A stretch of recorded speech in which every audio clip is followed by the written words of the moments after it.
ফালৰ পৰা সমস্যা কেৱল সমস্যা ভাল চিকিৎসা নাই ভাল শিক্ষানুষ্ঠান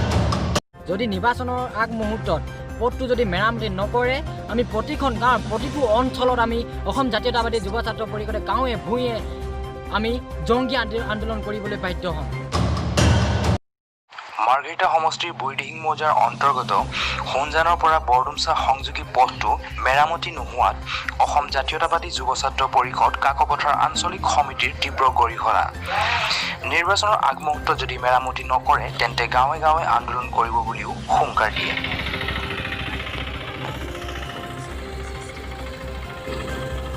অসম জাতীয়তাবাদী যুৱ ছাত্ৰ পৰিষদ কাকপথাৰ আঞ্চলিক সমিতিয়ে তীব্ৰ ভাষাৰে গৰিহণা দিছোঁ যে মাৰ্ঘেৰিটা সমষ্টিৰ বুঢ়ীদিহিং মৌজাৰ অন্তৰ্গত সোনজানৰ পৰা বৰডুমচা সংযোগী পথটো অতি শীঘ্ৰে যদি মেৰামতি নকৰে অসম জাতীয়তাবাদী যুৱ ছাত্ৰ পৰিষদ কাকপথাৰ আঞ্চলিক সমিতিয়ে যিকোনো প্ৰকাৰে কাৰ্যসূচী ল'বলৈ আমি বাধ্য হ'ম যদি নিৰ্বাচনৰ আগমুহূৰ্তত পথটো যদি মেৰামতি নকৰে আমি প্ৰতিখন গাঁৱৰ প্ৰতিটো অঞ্চলত আমি অসম জাতীয়তাবাদী যুৱ ছাত্ৰ পৰিষদে গাঁৱে ভূঞে আমি জংগী আন্দোলন কৰিবলৈ বাধ্য হ'ম সকলো ফালৰ পৰা সমস্যা কেৱল সমস্যা ভাল চিকিৎসা নাই ভাল শিক্ষানুষ্ঠান কৰিবলৈ ছাত্ৰ ছাত্ৰীসকলে দুৰ্ভোগ ভুগিছে